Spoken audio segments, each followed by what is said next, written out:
As Victor stepped out of Souvenir, several soft rays of sunlight fell upon his eyes. It was an ordinary early morning. A smattering of backpackers walked the clean pavements, and the street-facing shops had opened their doors. It was then that he noticed the art gallery across the street had hung a new painting. The artist's rendition of a bustling London street corner was depicted with meticulous brushwork.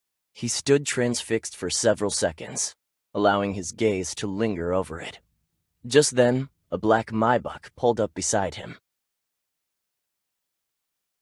The driver got out and swiftly opened the car door, whispering something to him.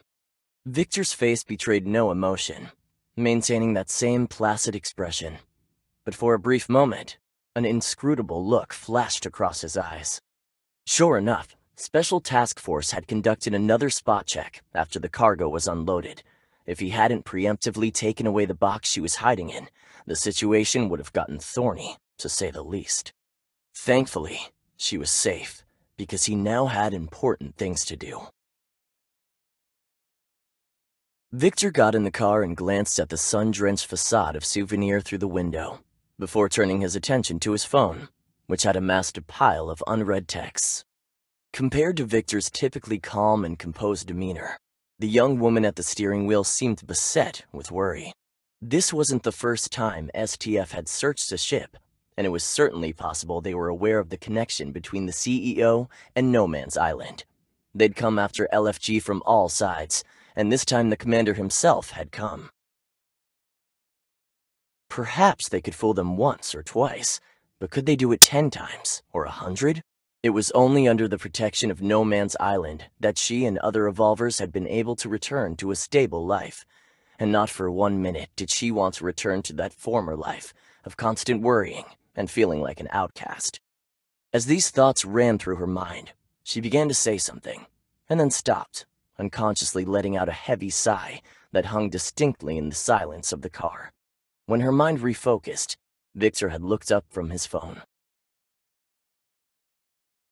Sir, She glanced nervously at Victor in the back seat through the rearview mirror.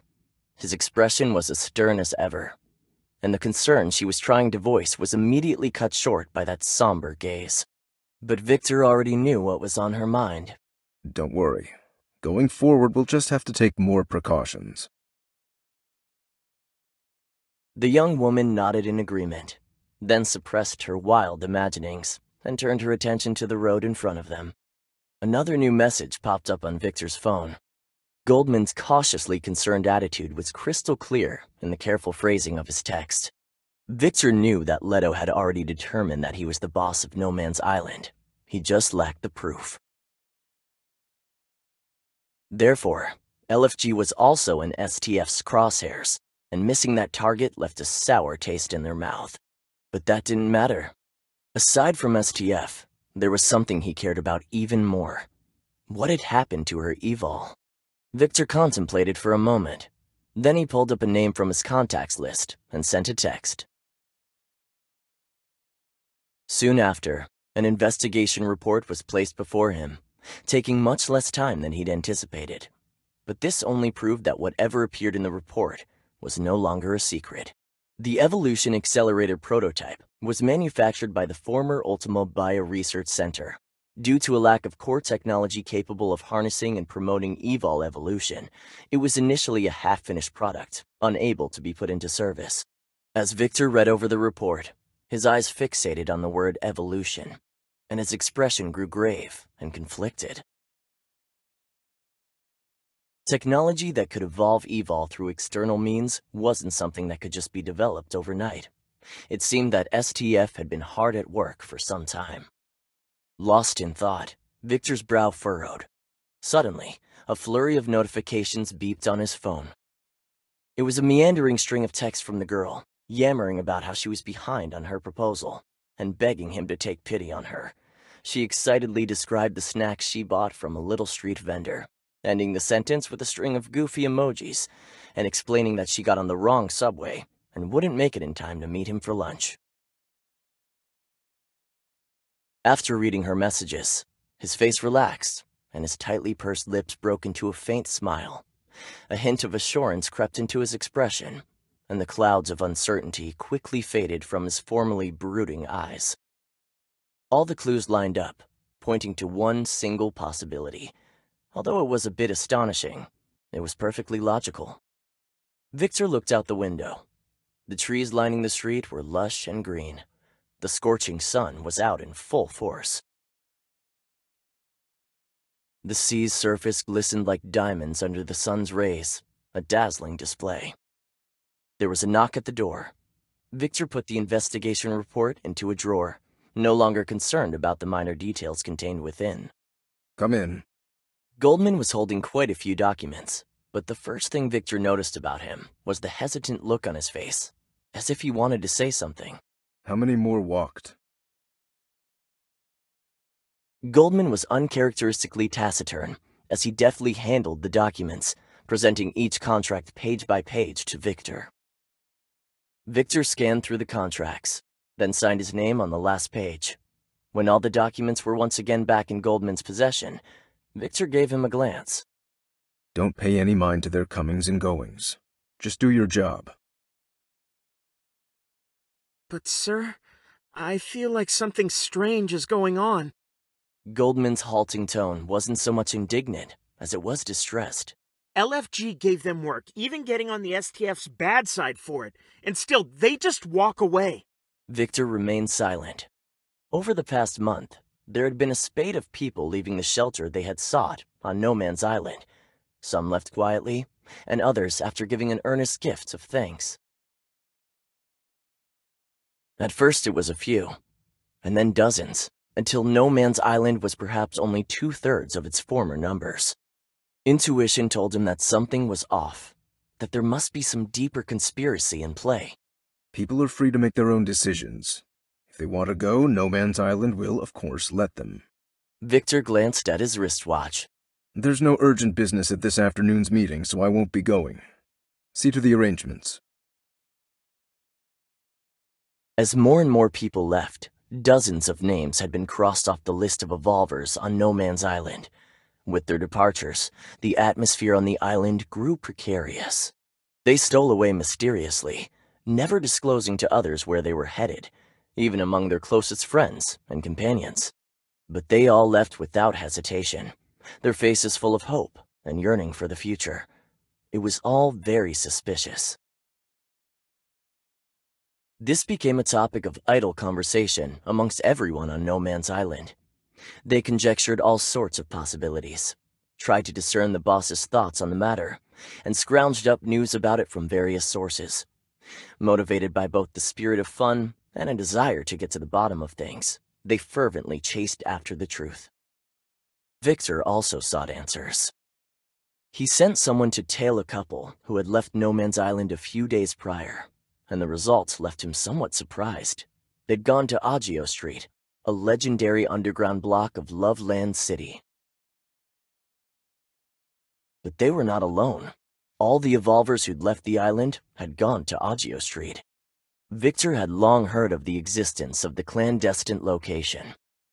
In this world, there have always been places at the border between light and dark, filling a niche in the gray areas. Agio Street was one such place. The currency there wasn't just money, but also connections, one's background, and all kinds of shady, seedy things. Whatever the normal market couldn't provide, one could likely find it on Agio Street. Given the current chaos, it wasn't at all odd that Agio Street would be involved in evolver business.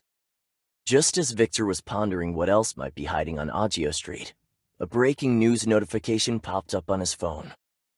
Today at 3 p.m., an unemployed vagrant was found dead on Agio Street. According to sources, the man's name was Smith, aged 23. An eyewitness claims prior to his death, Mr. Smith was traveling with another male on Agio Street.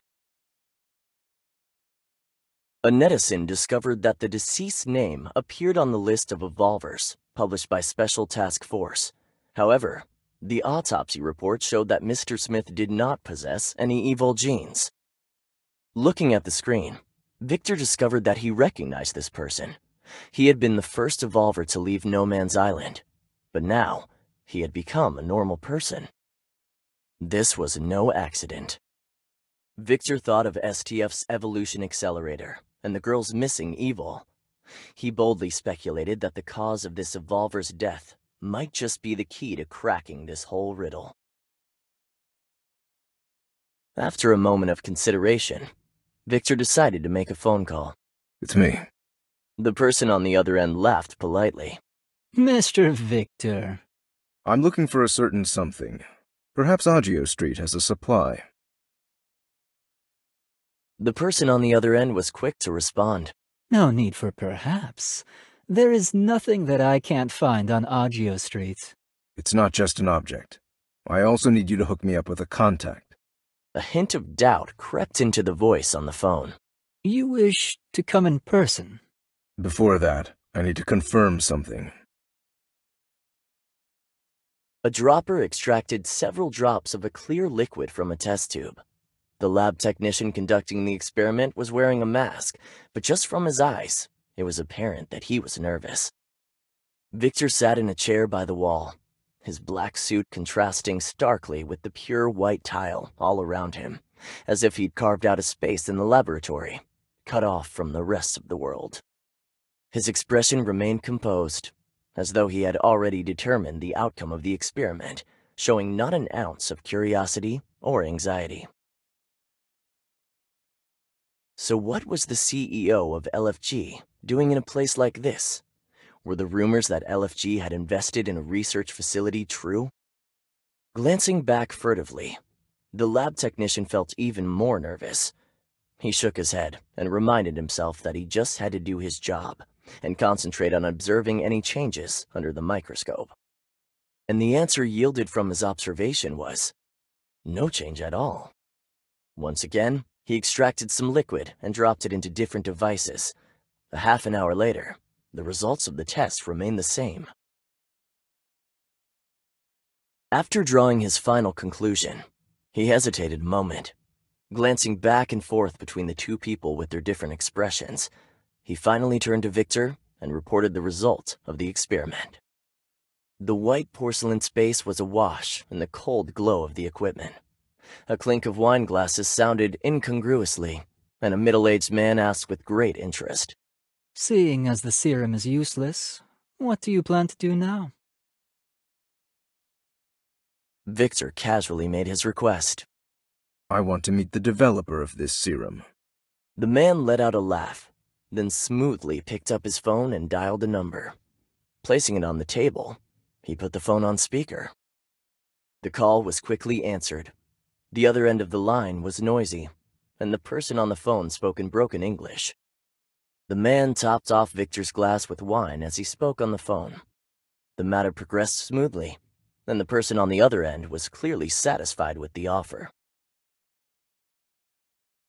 With each word he spoke, the man looked up at Victor expectantly, ready to be interrupted at any moment by this meticulously cavalier CEO of LFG.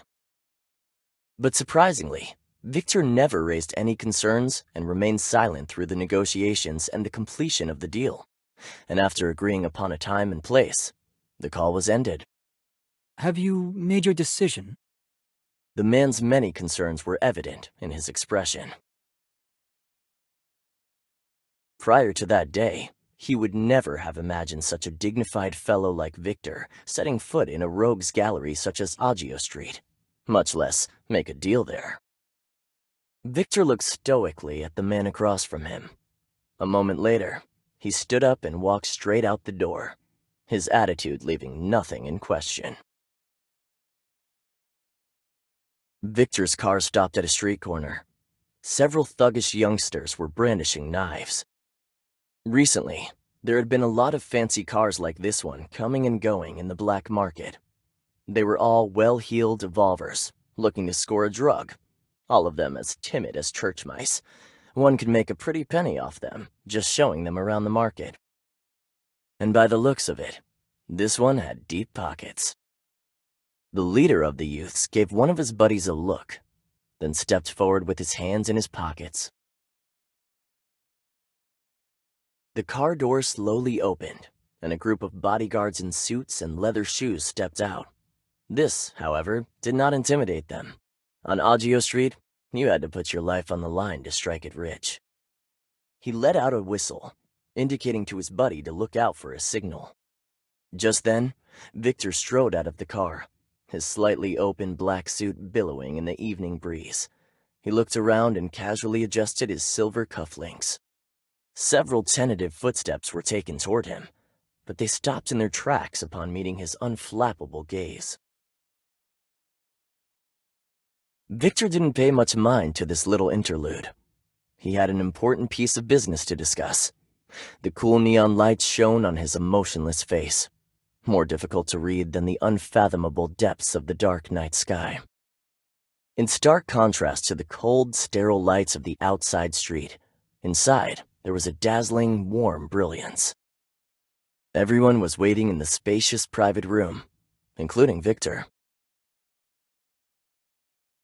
Although all others in the room stood around nervously, their expressions tense, furtively checking and rechecking their hidden weapons, Victor alone sat comfortably on a sofa, completely at ease with a glass of red wine. The wine was of superior quality, given only to the highest-paying clients, but Victor merely gave it a taste before putting the glass down with disinterest. He cast his gaze downward, eyeing the minute hand on his watch, which read 12:01. I never negotiate with people who aren't punctual. He smoothed out a crease in his suit pants, appearing as though he was about to get up and leave, but just then, the door of the private room opened. I'm late. The incoming man was an elderly gentleman, with silver hair, a white beard, and a kind face. He appeared to be quite advanced in years, but although he carried a cane, he walked with a firm step. He strode over to Victor and shook his hand, explaining very sincerely and bluntly that at his age, it was easy to oversleep when taking a nap, which was why he was late. Victor didn't engage in these little formalities and pleasantries. In his unhurried yet no-nonsense business manner, he cut right to the chase. The object I want? The old man laughed, and all of his subordinates took the smile to mean they were about to have a lot of money coming in. He slowly sat down across from Victor, making himself comfortable on the sofa. There was a look of ease on his face. He'd thought this young man would be a tricky fellow to deal with. Of course, he'd done his homework on Victor, and had heard tell of the way LFG steamrolled its competitors, and even knew a bit about his confrontational relationship with STF. He'd also supposed that Victor would cause trouble for him with this little visit. But now, it seemed his worries were unwarranted. In the face of the tempting notion of devolution, there wasn't a single evolver that can maintain rational thinking and sound judgment. The old man breathed a sigh of relief and leisurely poured himself a glass of wine. Just then, the door opened again, and two different sets of footsteps echoed in the private room. The night was still young, and the curtain had officially been drawn.